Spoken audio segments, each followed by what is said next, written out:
Hi, I'm Mr. Simons, and in this video we're looking at Changing Work Patterns Part 2. This is part of 9 and 10 Commerce, Employment Issues. If you haven't watched Part 1, that would be a good place to start. In this video we're looking at 4 other reasons why work in Australia has changed. And the 4 reasons we're looking at are the changing role of women in the workplace, changes in technology, changes in working conditions, and changes in job security. So these should be your headings as you go through and watch this video. The first point we're looking at is the changing role of women in the workforce. If you cast your mind back to the 1950s, only around 17% of married women worked outside the home.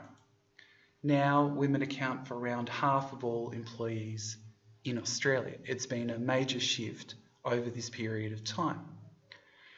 Something else that has changed in terms of helping more women get into work was that in 1972, the Federal Court ruled that men and women should receive equal pay for equal work. So prior to that, there was a much larger pay gap between men and women. That's not to say that the pay gap has finished, but these factors have helped more women to enter the workforce.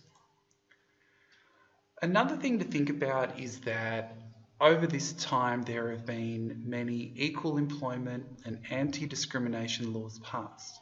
So this has helped women get fair and equal access to all kinds of employment, which they weren't able to before. And if it is easier for women to get work, well, then more women will be able to be in the labour force. Something else to think about is that there is still some issues in terms of women's ability to access work and equal pay in the labour force. One thing that we talk about is that there is often a glass ceiling for women, or an invisible barrier that stops them getting to the top of their profession as easily as men can. So this glass ceiling prevents their ability to get to higher roles in the workforce. Another issue is that there can be a substantial pay gap, with women earning lower wages than men for the same jobs. And this still exists today. So these are factors which are still making it difficult for women to access equal opportunities and equal pay in the workforce, even though women have increased their participation in the workforce. Another issue is changes in technology, which has very significantly changed the nature of work in Australia. So technology and the information revolution has changed the way that people work, so that people can now do a wide variety of professional tasks away from an office, including at home. And this could be as employees of a company or just being self-employed. That this has allowed more people to do more work from more places and increase their ability to do work on their own. The internet has also helped to create lots of new jobs. Look at all the icons we've got here of some of all the different big companies that, in terms of a number of years ago, Facebook, Twitter, Google, Instagram, all these things didn't exist, and now they do.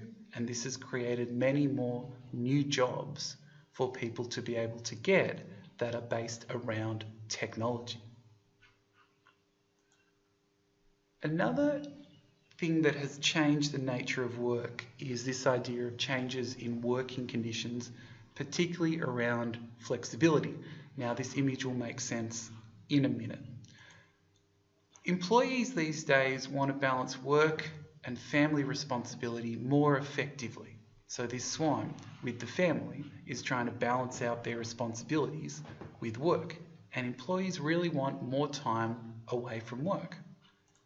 But employees, the workers, and employers, the bosses, can have different ideas about flexibility. So employees like flexibility because they can change around the hours they work to suit their lifestyle, their family, and other commitments. But here's where the conflict can happen. employers think flexibility could be a challenging thing because employees aren't there when they're needed at work. They're off doing other responsibilities. So there is what we call a tension between what workers want and what the bosses want. But either way, in Australia, we've seen a push towards employees wanting more flexible working conditions. Okay, the final change that we're looking at in terms of how Australia's nature of work operates are issues around changes in job security.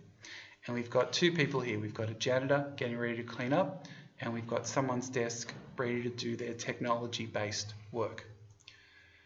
Many workers are a bit scared that there's less job security in the economy at the moment. Job security can have quite negative effects on the health of workers. So if we think about a janitor who's cleaning up, doesn't have a high degree of skills necessarily, might fear that they could be replaced by someone who will work for lower wages. So someone like a janitor who has a relatively less level of skills than maybe a technology worker is a bit fearful about the security of their job, their ability to keep their job. But a technology worker over here who has high skills, who has in-demand talent, might feel like they have stronger job security because their skills are highly in demand.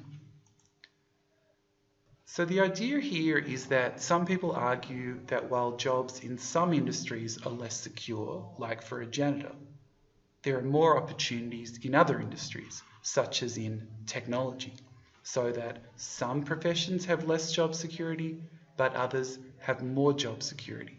And that is a current situation that is affecting the Australian workplace.